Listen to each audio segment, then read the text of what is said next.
안녕하세요. 여러분, 오늘은 우리의 일상적인 행동과 습관, 그리고 그것이 우리 삶에 미치는 영향에 대해 깊이 있게 이야기해 보려고 합니다. 특히 착함과 바른 위 차이, 그리고 노력의 중요성에 대해 함께 생각해 보겠습니다. 우리는 종종 착하게 사는 것이 곧 바르게 사는 것이라고 생각합니다. 하지만 이 둘은 실제로 매우 다른 개념입니다. 착하게 산다는 것은 단순히 좋은 의도를 가지고 행동하는 것을 의미하지만, 바르게 산다는 것은 더 깊은 의미를 가집니다. 예를 들어 누군가가 도움을 요청하지 않았는데도 무조건 도와주는 행동을 생각해 봅시다. 이는 착한 행동으로 보일 수 있지만 실제로는 상대방과의 관계에 거리감을 만들 수 있습니다. 왜냐하면 상대방이 원하지 않는 도움을 받게 되면 불편함을 느낄 수 있기 때문입니다. 이런 식의 과도한 착함은 오히려 주변 사람들을 불편하게 만들고 장기적으로는 관계를 해칠 수 있습니다. 더 나아가 사회적으로도 부정적인 영향을 미칠 수 있습니다. 지나치게 착한 사람들이 많은 사회에서는 오히려 그들의 선의를 이용하려는 사람들이 늘어날 수 있기 때문입니다. 반면 바르게 사는 것은 상황을 정확히 판단하고 적절하게 대응하는 것을 의미합니다. 이는 때로는 아니오라고 말할 줄 아는 것, 필요할 때는 단호하게 대처할 줄 아는 것을 포함합니다. 바르게 사는 사람은 자신과 타인의 경계를 존중하며 건강한 관계를 유지할 수 있습니다. 이러한 차이를 인식하는 것이 바로 깨달음의 시작입니다. 우리가 지금까지 해온 행동이 정말로 바른 것이었는지 아니면 단순히 착한 행동에 그쳤는지를 돌아보는 것이 중요합니다. 이러한 자기 성찰은 우리의 삶을 더 나은 방향으로 이끌어갈 수 있는 첫걸음입니다. 그렇다면 이러한 깨달음을 얻기 위해서는 어떻게 해야 할까요? 바로 여기서 공부의 중요성이 대두됩니다.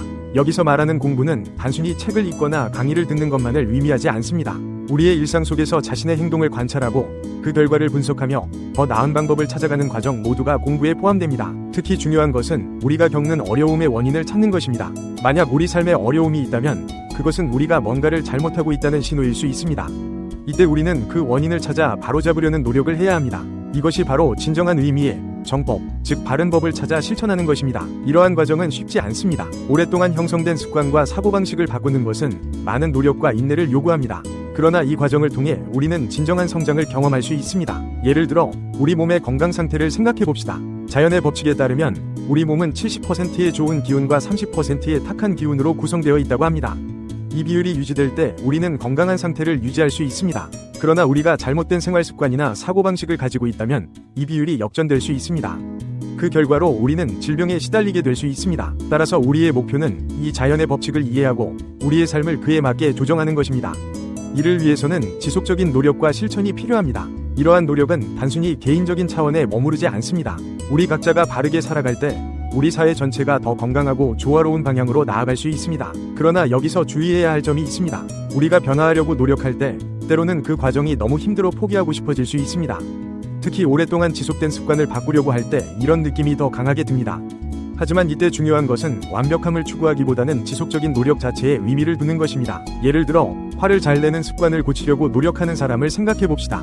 처음에는 화를 참는 것이 매우 어려울 것입니다. 그러나 계속해서 노력하다 보면 조금씩 나아지는 모습을 볼 수 있을 것입니다. 이때 중요한 것은 완벽하게 화를 참는 것이 아니라 계속해서 노력하는 그 자체입니다. 이러한 노력은 결코 헛되지 않습니다. 우리가 노력하는 모습을 보이면 우주는 그에 맞는 보상을 준비한다고 합니다. 즉, 우리의 노력은 반드시 어떤 형태로든 결실을 맺게 된다는 것입니다. 이는 매우 고무적인 메시지입니다. 우리의 노력이 당장 눈에 보이는 결과로 이어지지 않더라도 그 노력 자체가 우리를 성장시키고 있다는 것을 의미하기 때문입니다. 또한 우리는 각자의 기운의 크기에 대해서도 생각해 볼 필요가 있습니다. 여기서 기운이란 우리가 태어날 때부터 가지고 있는 잠재력이나 사명을 의미한다고 볼 수 있습니다. 중요한 것은 큰 기운을 가졌다고 해서 자동으로 성공하는 것이 아니라는 점입니다. 오히려 큰 기운을 가진 사람일수록 더 많은 노력과 준비가 필요합니다. 마치 임금이 될 운명을 타고난 사람이 그 자리에 걸맞은 자질을 갖추기 위해 더 열심히 공부하고 준비해야 하는 것과 같습니다. 만약 이러한 준비 없이 큰 자리에 오르게 된다면 그 결과는 자신뿐만 아니라 주변 모두에게 해를 끼칠 수 있습니다. 따라서 우리는 자신의 기운의 크기에 관계없이 지속적으로 노력하고 성장해야 합니다. 특히 큰 기운을 가진 사람일수록 더 깊이 있는 공부와 준비가 필요합니다.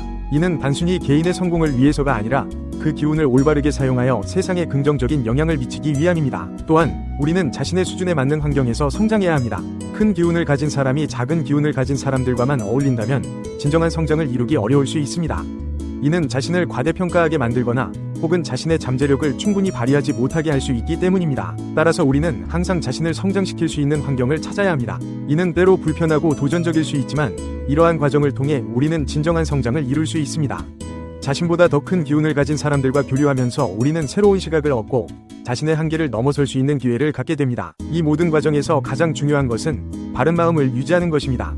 바른 마음이란 단순히 착한 마음을 의미하는 것이 아닙니다. 그것은 상황을 정확히 파악하고 적절하게 대응할 수 있는 균형 잡힌 마음가짐을 의미합니다. 예를 들어 누군가가 우리에게 부당한 요구를 한다면 단순히 착한 마음으로 그 요구를 들어주는 것이 아니라 그 상황을 정확히 판단하고 적절하게 대응하는 것이 바른 마음입니다. 이는 때로는 아니요라고 말할 수 있는 용기를 필요로 합니다. 또한 우리는 자신의 행동이 타인과 사회에 미치는 영향을 항상 고려해야 합니다. 우리의 선한 의도가 오히려 부정적인 결과를 낳을 수 있다는 것을 인식해야 합니다.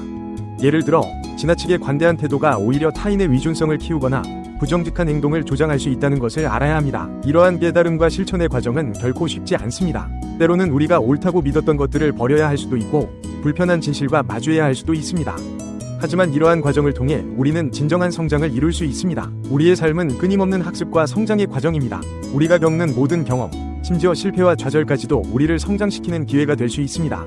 중요한 것은 이러한 경험들로부터 배우려는 자세를 유지하는 것입니다. 마지막으로 우리는 항상 겸손한 자세를 유지해야 합니다. 아무리 큰 기운을 가졌다 하더라도 우리는 항상 배울 것이 있다는 사실을 명심해야 합니다.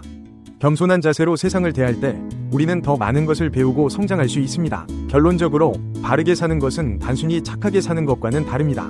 그것은 상황을 정확히 판단하고 적절하게 대응하며 지속적으로 성장하려는 노력을 의미합니다. 이는 쉽지 않은 과정이지만 이를 통해 우리는 진정한 행복과 성취를 경험할 수 있습니다. 여러분, 우리 모두가 이러한 바른 삶의 길을 걸어갈 수 있기를 희망합니다.